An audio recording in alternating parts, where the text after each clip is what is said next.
À Maurice, on remarque immédiatement les crêtes de montagne très typiques, puis les traces multiculturelles dues au passé colonial de Maurice.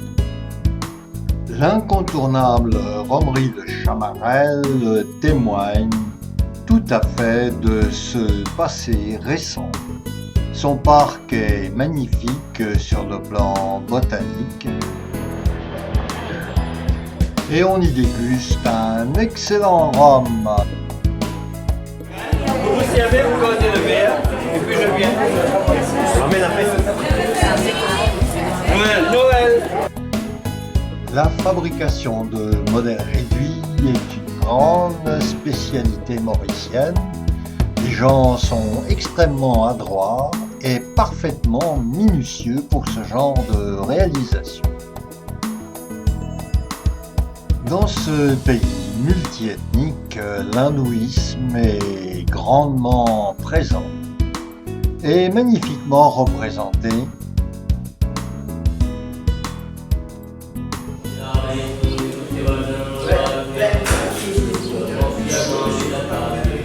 Chez les hindous, les animaux sont rois, absolument intouchables, qu'ils soient singes ou poissons. Shiva veille au grain et la femme de Shiva ici est en construction. Le parc national de Black River offre des points de vue impressionnants et également des scènes très attachantes. À Varangue-sur-Morgue se situe un restaurant phénoménal, le Coup de Foudre, avec un environnement tout à fait exceptionnel et des jardins fantastiques. Sans oublier une cuisine locale tout à fait goûteuse, originale, sympathique.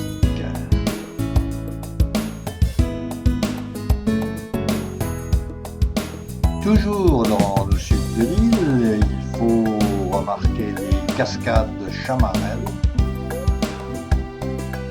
ainsi que le lieu qui est remarquable du fait de la couleur de son sable. En fait, ce sont 7 couleurs différentes qui ont été constituées tout à fait naturellement. Il ne s'agit pas d'une installation, mais d'un site naturel. Les paysages de l'île Maurice sont particulièrement variés, non seulement du fait de ces chaînes montagneuses aux découpes originales, mais également avec des zones où la végétation est luxuriante, beaucoup de fleurissement et naturellement de grandes étendues de champs de canne à sucre.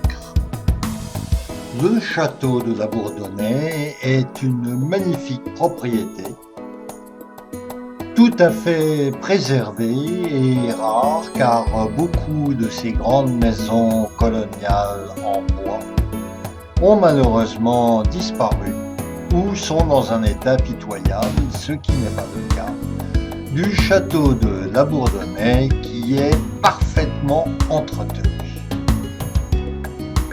Le jardin botanique de Pamplemousse est l'un des plus importants au monde. Il comprend une collection extraordinaire de palmiers, introuvables partout ailleurs,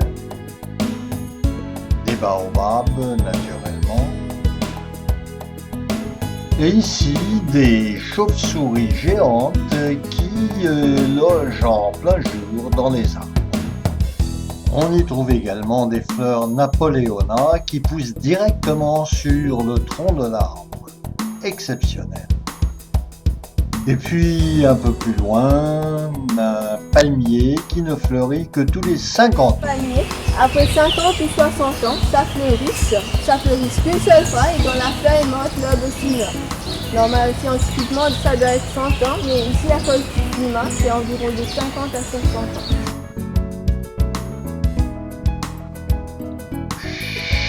Chut, silence, on chasse. Et en un pareil lieu, tout paraît serein, très beau.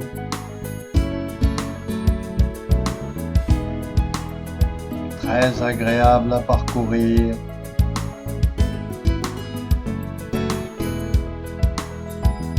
Ce ne sont pas des banians, mais des ficus qui ont cette allure qui ressemble aux banians que l'on trouve dans notre pays tropicaux.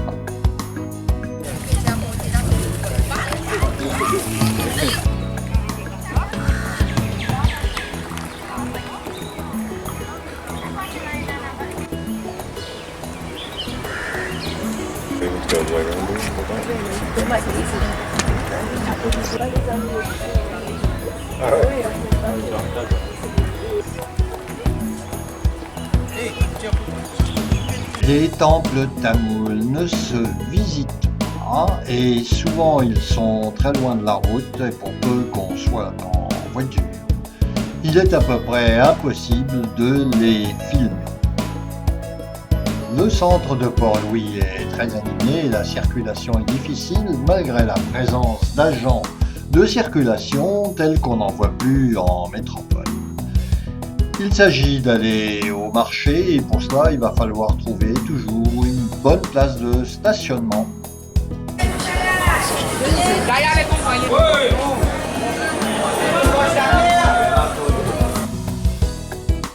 Les croisiéristes, eux, se retrouvent au port, d'où l'on peut admirer des couchers de soleil assez particuliers.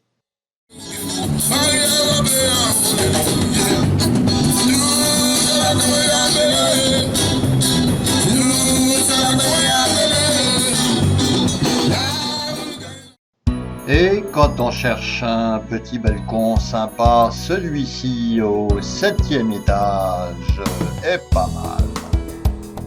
Depuis Mahé, il faut absolument se rendre dans d'autres îles et notamment à Praslin et à la digue.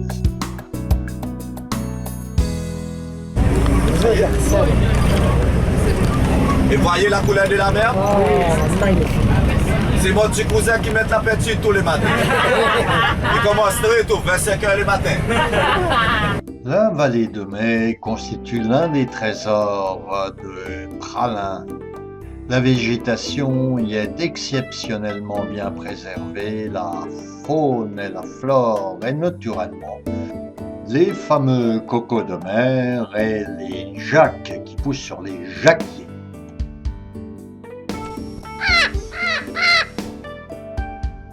À Praslin, les plages paradisiaques ne manquent pas et on ne s'en lasse pas. Celle de Lazio est particulièrement réputée. Les couleurs sont magnifiques et les opportunités nombreuses pour les pêcheurs et les plaisanciers. Bref, ici, c'est le paradis. Sous les ombrages, quand on en a envie, ces arbres qui surplombent le sable fin et qui permettent de s'en servir comme porte-manteau.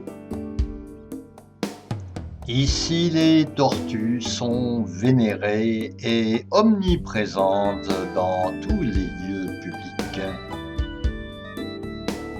Les endroits merveilleux ne manquent pas, ni d'ailleurs de bons restaurants comme le Belvédère, admirablement bien situé.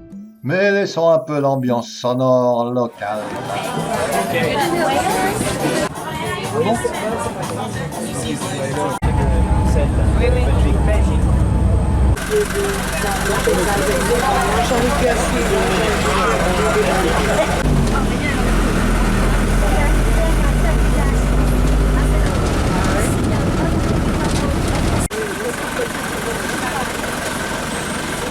Taper comme ça et ensuite comme ça.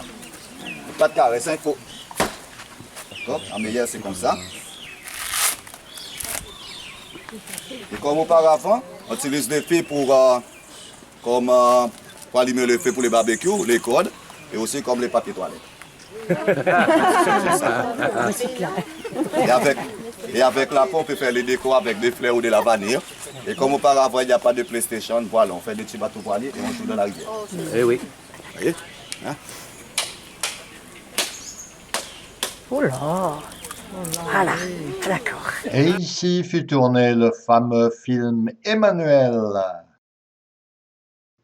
Les vues de l'anse de la source d'argent se passent de commentaires.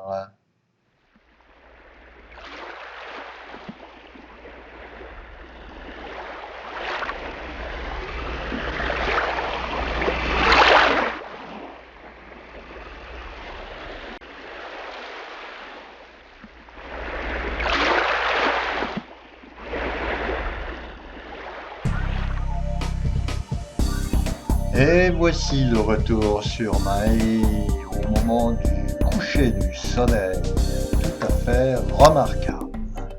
À Mahé, il faut s'offrir le grand tour de l'île par la route qui, la plupart du temps, est très proche de la côte. La végétation est luxuriante, les points de vue depuis les hauteurs sont très agréables. Le temps est toujours très clair, lumineux et les points de vue extraordinaires. Ici, nous trouvons un lieu historique, les ruines d'une ancienne école qui avait été construite tout à fait à l'écart pour les enfants des esclaves. Ici, la nature est généreuse, on trouve des fruits comme ici des jacques-fruits.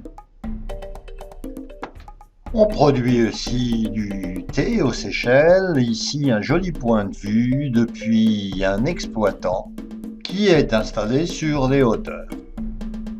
Les beaux points de vue se suivent sans se ressembler et il est parfois agréable de s'arrêter. Il marche dans l'eau.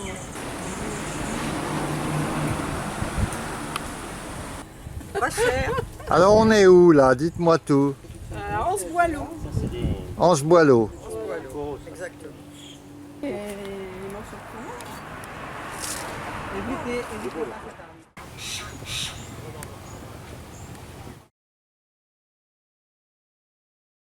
Ici, on se régale en passant de plage en plage.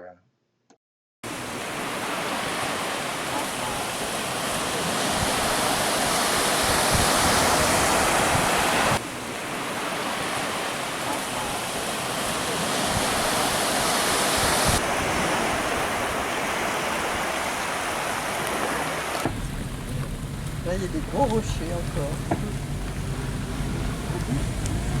Des stata.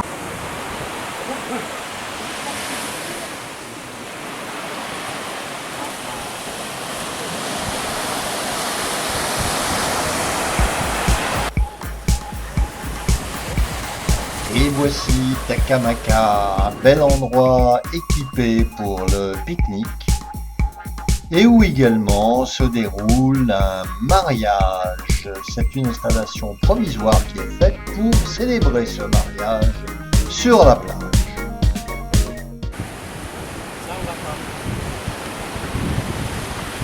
À Anse-Royal, nous trouvons une jolie église tout à fait en fond de mer, avec un calvaire en pleine mer. Puis à Craft Village se trouve une belle propriété ancienne servant de musée et un ensemble d'artisans présentant leurs ouvrages. Et ici, c'est la criée en pleine rue. Ah, la vite. Oh, ça va. Oh, ça va. Là, t'as le gros. C'est bon. Il le découpe, tu savais?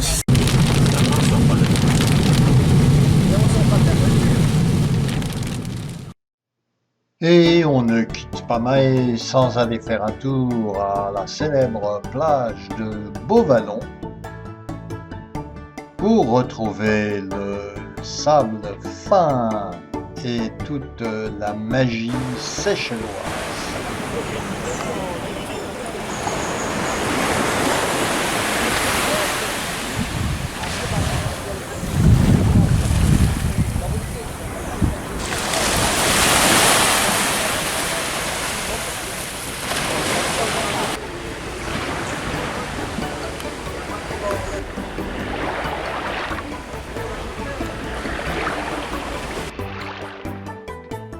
Un petit tour à Victoria où les averses sont certes très courtes, car elles alternent avec de longues périodes de ciel intensément bleu.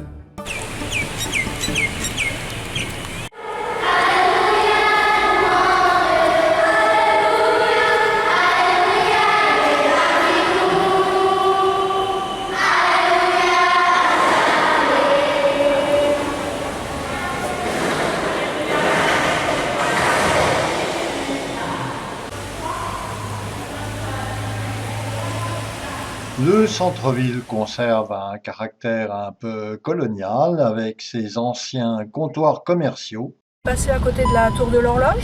Voilà. La tour de l'horloge, on va y Voilà. repasser. Elle est là. Ah bah oui, elle est en face. Non, j'y arrive.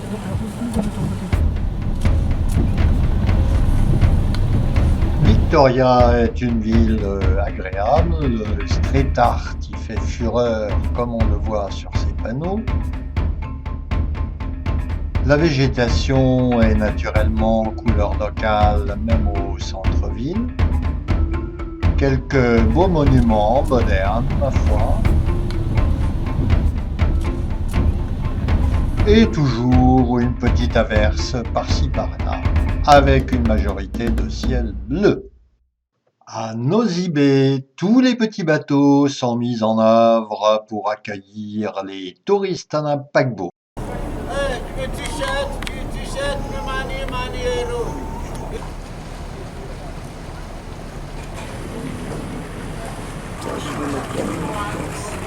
Faute de port en eau profonde à Nosy-Be, les navires de croisière doivent assurer une grande partie des transferts vers le petit port depuis lequel se fera le départ en petit bateau vers Nosy.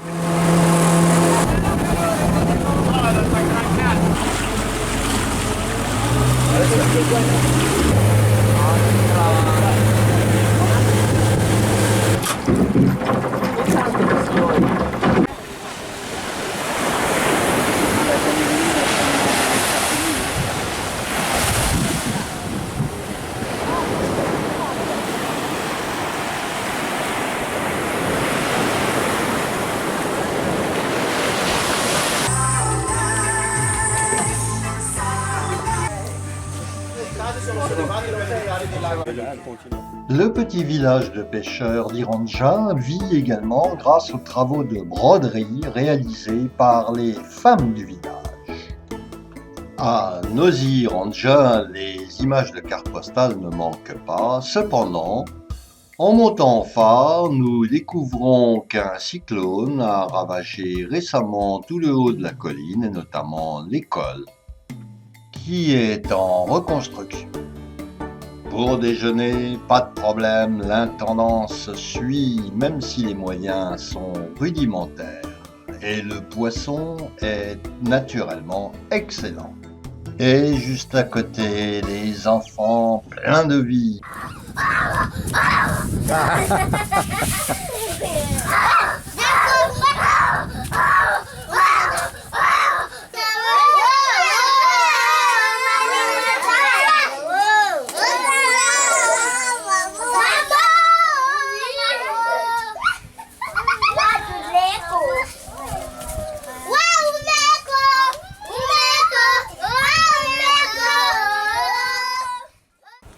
Coco, coco.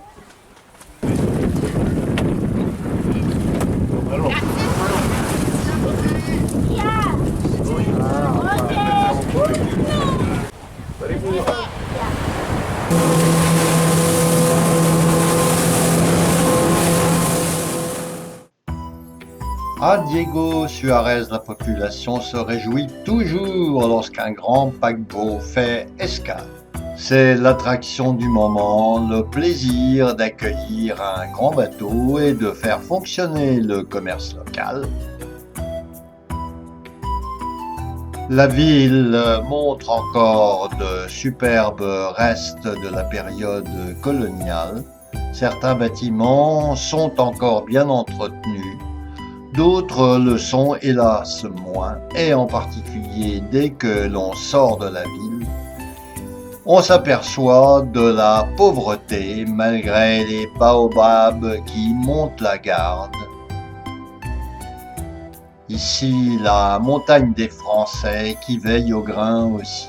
Le petit commerce subsiste en bord de route. Mais ces routes, hélas, sont dans un état catastrophique. Et pourtant, il s'agit de la voie principale qui traverse le pays.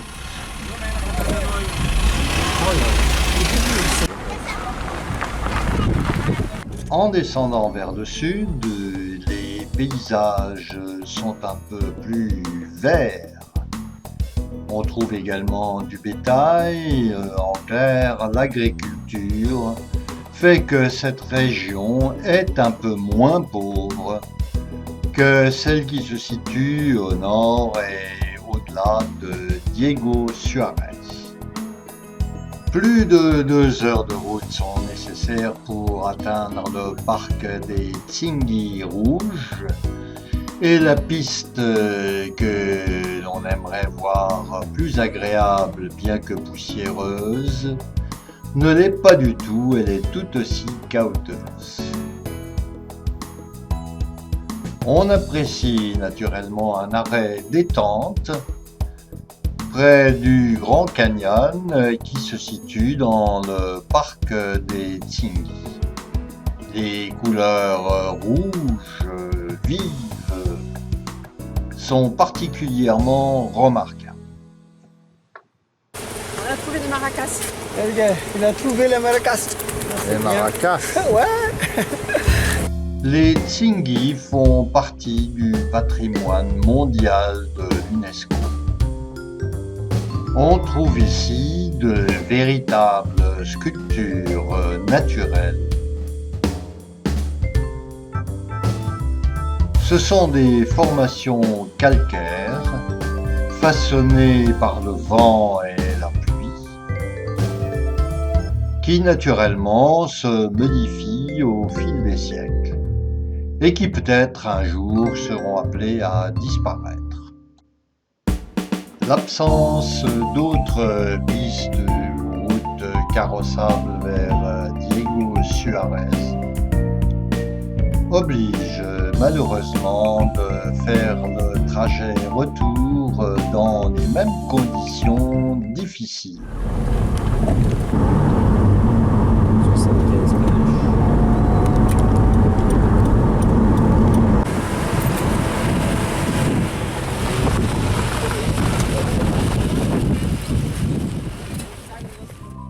Tout aussi désastreux est cet endroit touristique pourtant qui permet de découvrir un autre pain de sucre.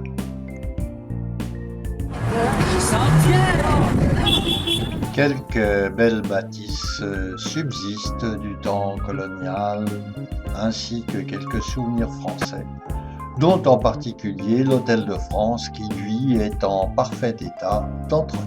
Le soir, une foule vient faire une ovation au paquebot en partant.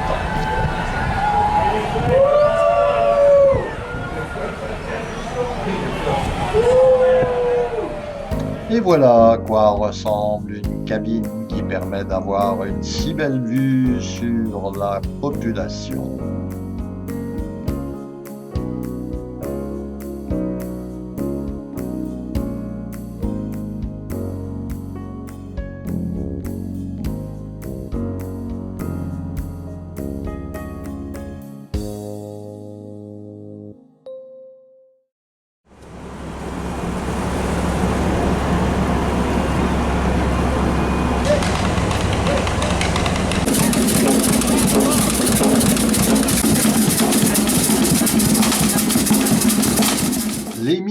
bus sont équipés façon boîte de sardines.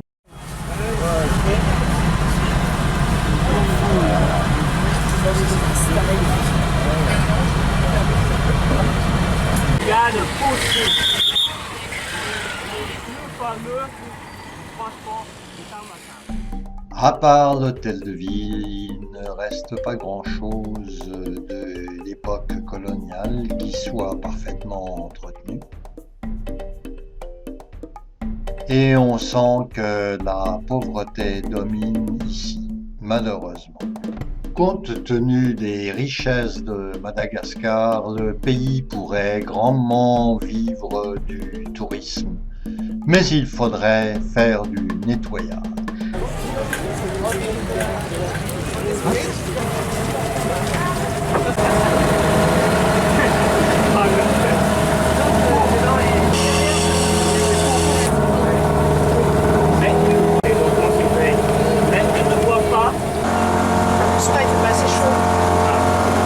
Navigateur, il faut...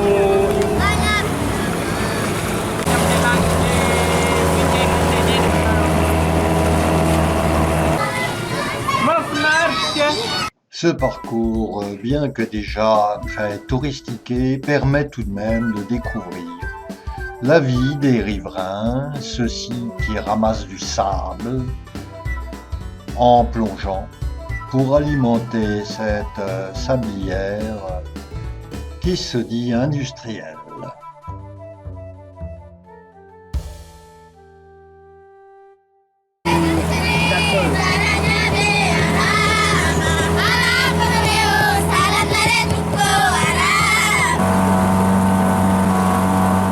Visite de ce village de pêcheurs-cueilleurs. Des japonaises d'abord, hein?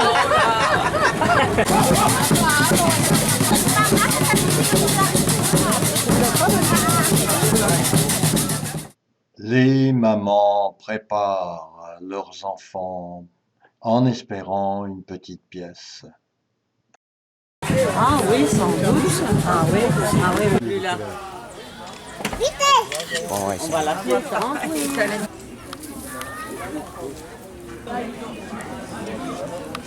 tout est mis en œuvre par la population pour accueillir les visiteurs. Oh.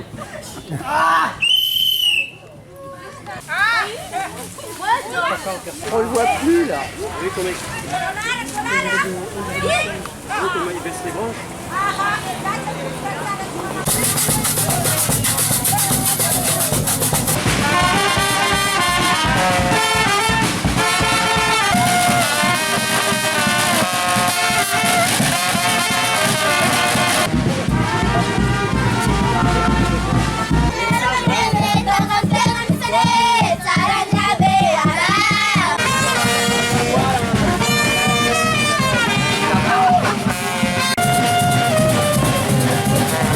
Et la journée se termine comme très souvent dans un marché local. C'est la vanille de Madagascar. C'est moins cher ça. C'est combien? 5 €.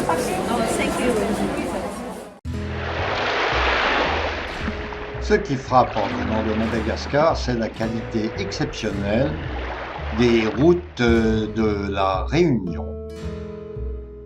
Mais un handicap existe sur la côte nord avec des falaises à ras de route et des éboulis constants qui expliquent que des travaux gigantesques sont entrepris sur toute cette côte pour mettre hors de danger les véhicules circulant sur la nationale.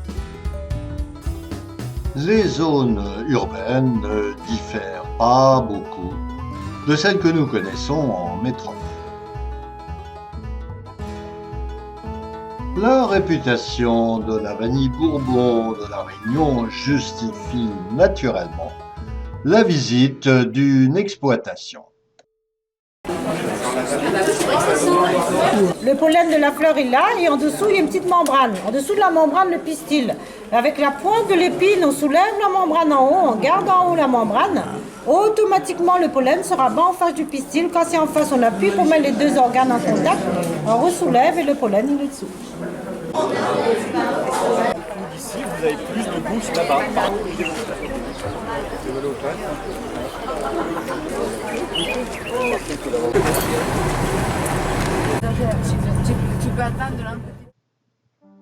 Le cirque de Salazie est un endroit incontournable. La végétation est luxuriante, les routes de montagne sont très agréables. Les cascades sont omniprésentes et à l'arrivée, les chutes de Salazie sont exceptionnelles. On serait bien à tomber.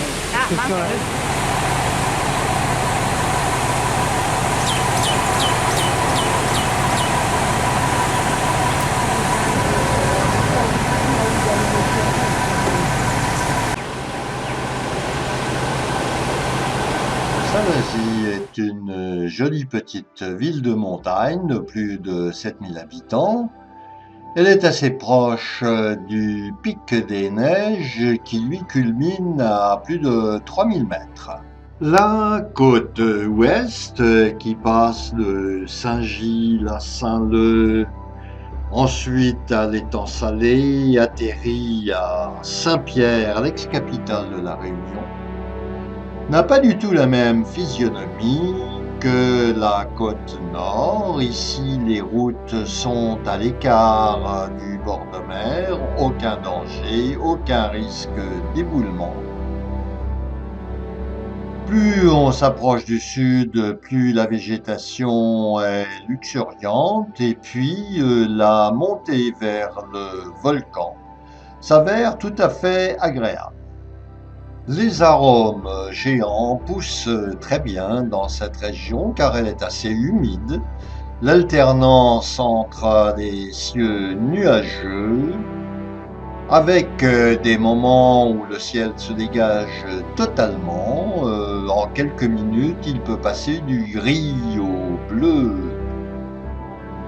ce qui est assez particulier.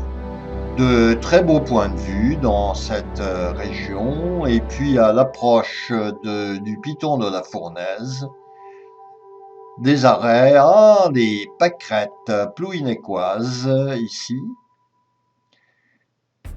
La fin de ce parcours fait découvrir un bout de route non entretenu pour aller au relais de Bellecombe. C'est le seul petit bout routier qui n'est pas bitumé. Ce lieu mythique n'a rien d'extravagant, sauf pour les marcheurs qui peuvent marcher durant des heures dans ce pays désertique. Mais pour ce qui est des volcans, il faut s'arrêter à la Maison des Volcans pour en profiter.